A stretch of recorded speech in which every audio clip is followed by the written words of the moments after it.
बिस्मिल्लाहिर्रहमानिर्रहीम।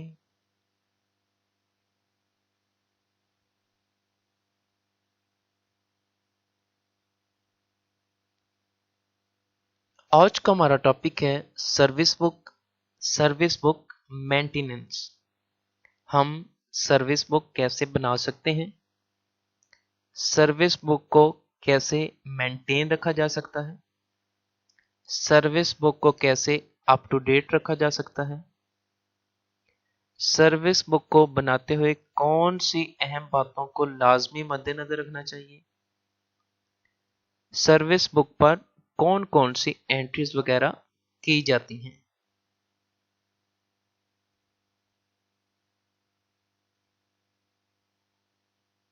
Cover page पर आप अपने पार्टिकुलर्स लिखेंगे। पर्सनल नंबर भी लाजमी लिख देना चाहिए। Name, father's name, qualification, designation, department, address. Cover page पर अपना सेल नंबर भी लाजमी लिख देना चाहिए। फॉर एग्जाम्पल, आपने लीव के लिए अप्लाई किया है या आपकी सर्विस बुक अकाउंट ऑफिस में है। अगर फॉर एग्जाम्पल उस पर किसी किस्म का ऑब्जेक्शन है या मिसिंग है या आपका काम कंप्लीट हो जाता है उस पर, तो आपसे कांटेक्ट कर लिया जाए।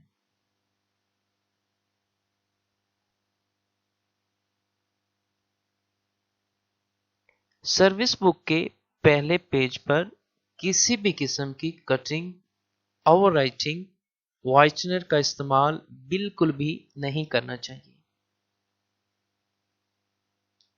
नेम, नाम जो आपके शनाख्ती कार्ड पर है और आपकी मैट्रिक की सनद पर है। कुछ लोग अपने नाम के साथ साबके और लायके वगैरह का इस्तेमाल कर लेते हैं।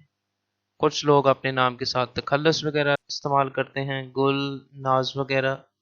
हालांकि उनकी मैट्रिक की सनद, शनाख्ती कार्ड पर यह साबका, लाहिका, तखल्लुस वगैरह बिल्कुल भी नहीं लिखा होता, क्योंकि जब रिटायरमेंट होती है और डॉक्यूमेंट्स वेरिफिकेशन होती है, तो डॉक्यूमेंट्स वेरिफिकेशन के वक्त इस पर काफ़ी ऑब्जेक्शन होता है और सीवियर ऑब्जेक्शन होता है और इसके लिए काफ़ी इश्यूज वगैरह फेस करना पड़ते हैं।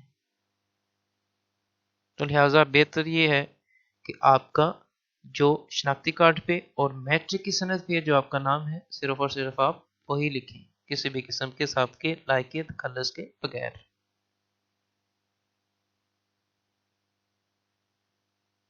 Nationality, religion, permanent address, father name and permanent address, date of birth लफ्ज़ों में भी लिख देनी चाहिए। डेट ऑफ बर्थ जो आपकी मैट्रिक की सनद पर है, इस पर किसी भी किस्म की तब्दीली नहीं हो सकती। इसके हवाले से नोटिफिकेशन भी एक इशू हुआ है।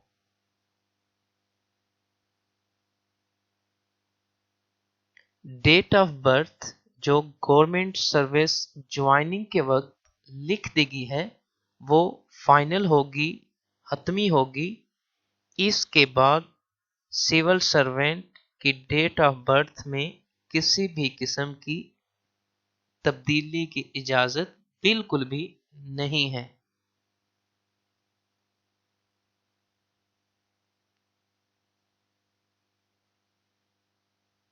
एग्जैक्ट हाइट लिखेंगे। आपके CNAC पे मौजूद आपका आइडेंटिफिकेशन मार्क वो यहाँ पर लिखेंगे।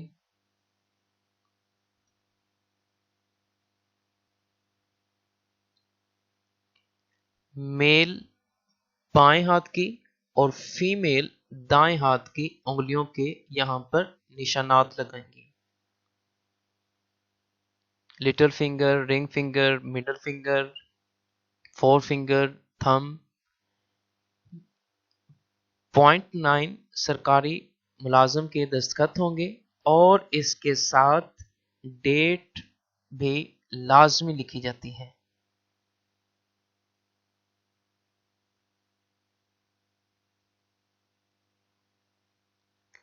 पॉइंट 10, तस्दीक कुनिंदा डीडीओ ऑफिसर की साइन एंड स्टैंप होगी।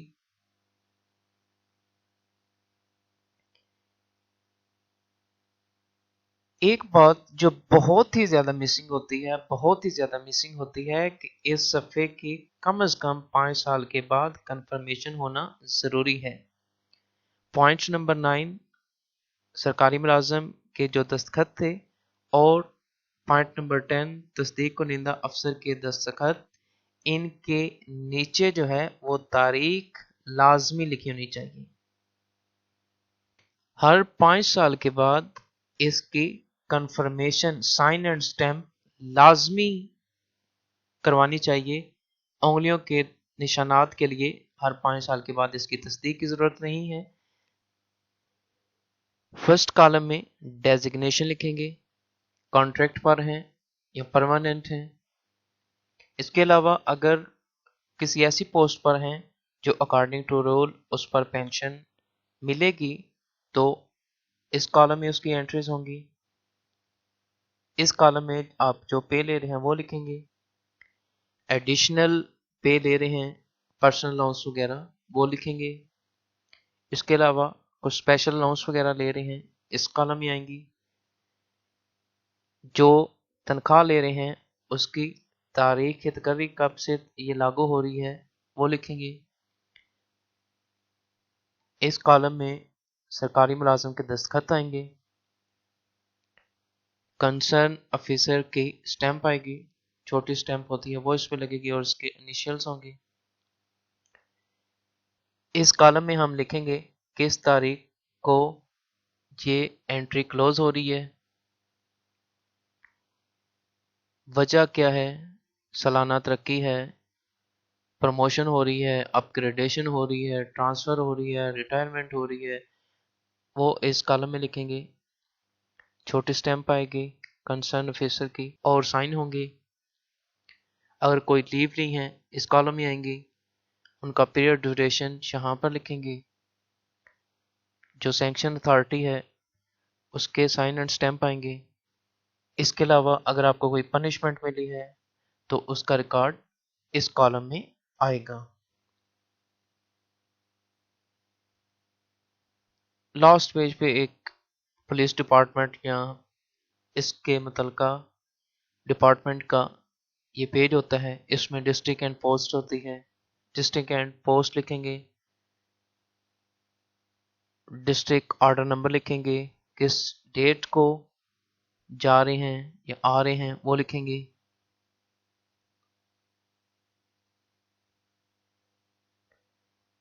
लास्ट पर लीव अकाउंट होता है। लीव अकाउंट अक्सर इसको मुकम्मल नहीं किया जाता,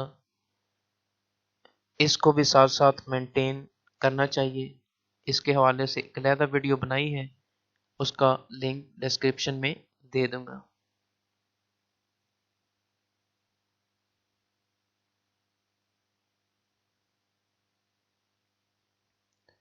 कौन कौन सी एंट्रीज वगैरह सर्विस बुक पर की जाती हैं?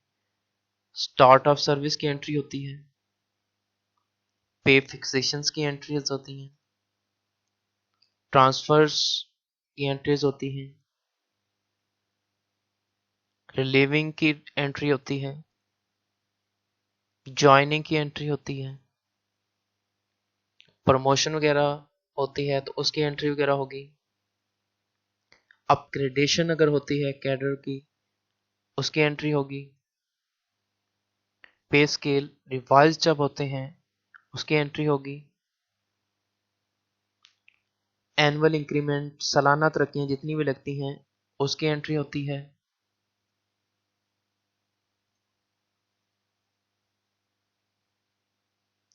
एनुअल सर्विस वेरिफिकेशन उसकी भी एंट्री लाजमी करनी चाहिए। ये भी देखा गया है कि सर्विस वेरिफिकेशन की एंट्री जो है वो बिल्कुल ही नहीं की जाती, इसको भी साथ साथ लाजमी अपडेट करते रहना चाहिए। 1 जनवरी से लेकर 31 दिसंबर तक सर्विस वेरिफिकेशन की एंट्री वगैरह लाजमी करनी चाहिए। अगर आपकी ट्रांसफ़र होती है या अपग्रेडेशन होती है, तो जिस स्कूल में आपका जितना टेन्योर था, जिस कंसर्न ऑफिसर के ड्यूरेशन आपका जितना रहा है, उस अरसा की उस कंसर्न ऑफिसर से साइन एंड स्टैम्प करवा के इसकी अपडेशन करते रहना चाहिए। लीव अगर कोई लेते हैं उसकी एंट्री होगी, लीव अकाउंट पे एंट्रीज की जाती हैं। Entry of recovery, ROP, recovery of over payment, उसकी एंट्री की जाती है। अगर कोई एरियर रिसीव होता है तो उसकी भी एंट्री लाजमी इस पर की जाती है, सर्विस बुक पर। अगर आप डिपुटेशन पे चले जाते हैं तो उसकी भी एंट्री लाजमी की जाती है। अगर आप सस्पेंड होते हैं तो उसकी भी एंट्री लाजमी की जाती है। इसके अलावा अकाउंट ऑफिस स्टैम्प्स जो है वो भी सर्विस बुक पर लगती हैं।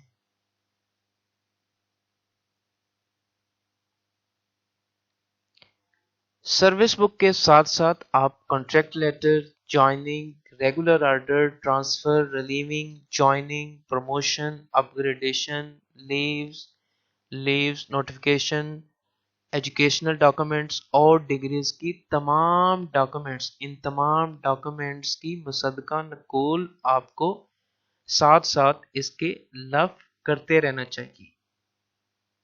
फर्स्ट पेज पे इसको साथ साथ लव करते रहें। जब भी सर्विस बुक किसी काम के लिए ऑफिस भेजें या अकाउंट ऑफिस भेजें तो उसको लाजमी तौर पे डायरी करवाएं ताकि ये गुम ना हो जाए। क्योंकि अगर आप इसका डायरी नंबर करवा देते हैं तो आप एक सेफ जोन में आ जाते हैं। तो उसमें अगर खुदा न खास्ता तो मिसिंग होती है तो ऑफिस उसका रिस्पॉन्सिबल होता है। अगर आप डायरी नंबर करवा देते हैं तो आपकी सर्विस बुक को काफी सेफ कस्टडी में रखा जाता है।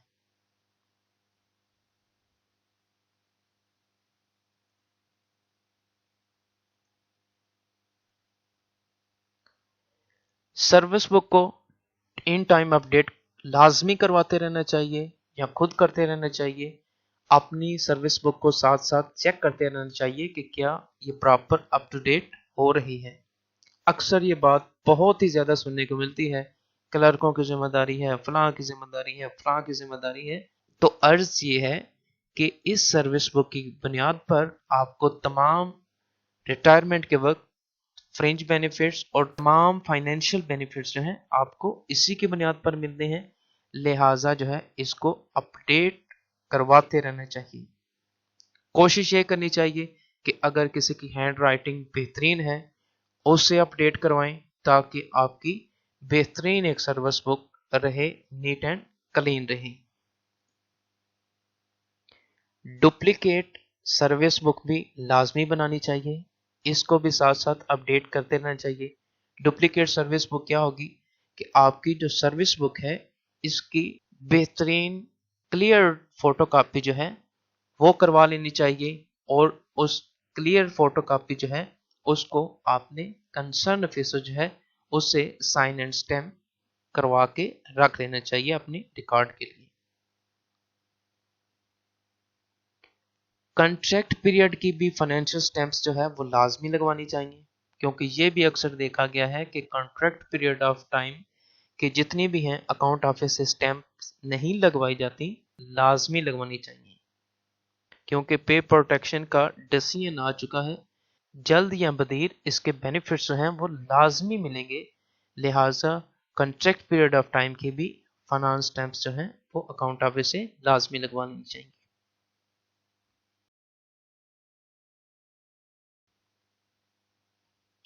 सर्विस बुक पर डायरेक्ट कुछ लिखने के बजाय एक सफ़े पर ऐसा करें, आप पहले तहरीर कर लें ताकि कटिंग वगैरह ना हो और आपकी service book neat and clean रहे।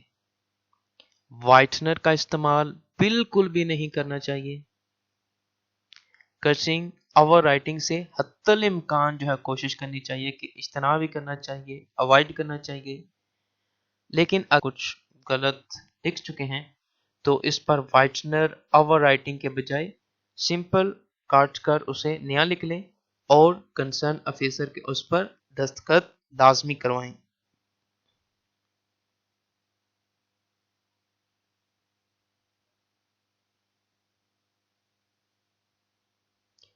अगर आपके ज़िम्मे कोई भी रिकवरी है तो उसकी एंट्री भी सर्विस बुक पर लाजमी की जाती है। अकाउंट ऑफिस मुतलका कंसर्न ऑफिसर के उस पर साइन होते हैं, वेरीफाइड ऑफिसर के भी इस पर साइन होते हैं। अगर आप हर माह जो है वो तनख्वाह से एक साथ की सूरत में रिकवरी करवाना चाहते हैं तो पर मंथ आरओपी की भी एंट्री जो है वो सर्विस बुक पर लाजमी की जाती है। आरओपी रिकवरी या फॉरवर्ड पेमेंट के हवाले से एक अलहदा वीडियो बनाई है, उसका भी डिस्क्रिप्शन में लिंक दे दूंगा।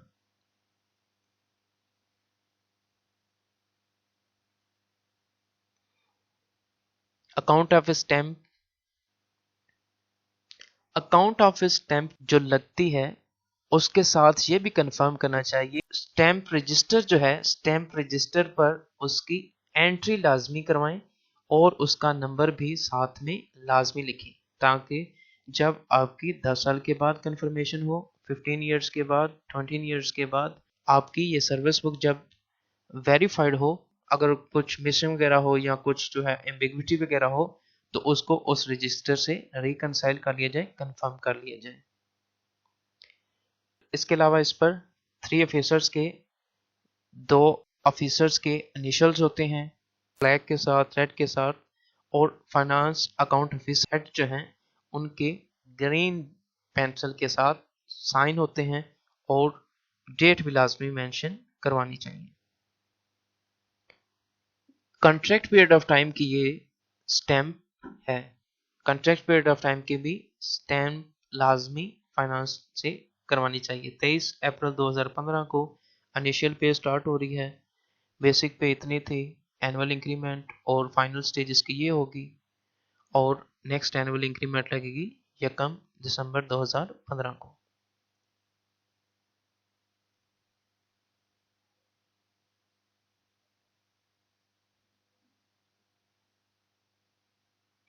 डायरी नंबर,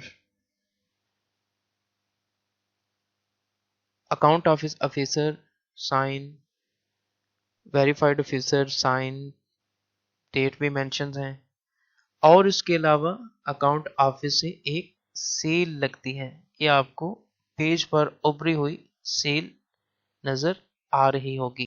इससे पहले जब भी कोई अपग्रेडेशन वगैरह होती थी या पे स्केल रिवाइज्ड वगैरह होते थे तो लाजमी जो है वो सेल वगैरह ही लगाई जाती थी। अब चूंकि काफ़ी ज़्यादा तादाद हो चुकी है तो इस पर अमूमन जो है अब सेल वगैरह नहीं लगाई जाती। 1 जुलाई 2017 को पे स्केल रिवाइज्ड हुए, बेसिक पे इतनी हो गई थी, scale 9, contract period of time की ये भी है, स्टैम्प डायरी नंबर भी है, इनिशियल पे 2017 की 9th ग्रेड की, एनुअल इंक्रीमेंट फाइनल स्टेज ये होगी, नेक्स्ट एनुअल इंक्रीमेंट लगेगी 1 दिसंबर 2017 को। अकाउंट ऑफिस ऑफिसर के साइन भी हैं, वेरीफाइड ऑफिसर्स के इनिशियल्स हैं, दूसरे वेरीफाइड ऑफिसर्स के भी इनिशियल्स हैं, और उसके अलावा ये सील उभरी हुई आपको नज़र आ रही है, इस पर ये भी लगी है।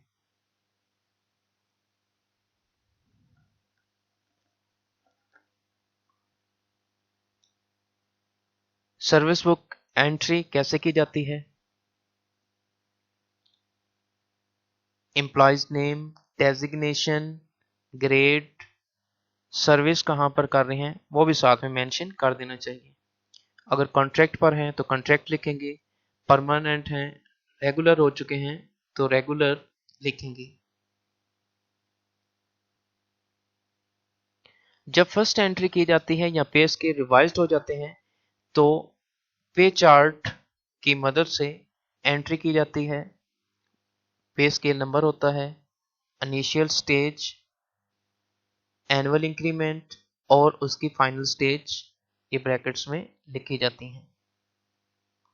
बेसिक पे 16,120, अगर एम्प्लॉय कॉन्ट्रैक्ट पर है तो सिर्फ यही एंट्री होगी, अगर परमानेंट हो चुका है तो साथ पर इस कॉलम में, कॉलम नंबर 5 में पर्सनल अलाउंस जितना वो ले रहा है उसकी भी एंट्री साथ में होती है। तारीख तकर्री 11 मई 2021 को परमानेंट हुआ है, वो डेट लिखेंगे। कॉलम नंबर 8 में इसके साथ गवर्नमेंट एम्प्लॉइज के दस्तखत होंगे। इसके सामने वाले पेज पे कंसर्न ऑफिसर छोटी स्टैंप होती है वो लगेगी, साथ में साइन होंगे। किस तारीख को ये एंट्री क्लोज हो रही है? 23 नवंबर 2021 को। किस वजह से क्लोज हो रही है? सालाना तरक्की आगे लग रही है, इस वजह से क्लोज हो रही है। कंसर्न ऑफिसर स्टैंप होगी और साइन होंगे, छोटी स्टैंप लगती है इस कॉलम में।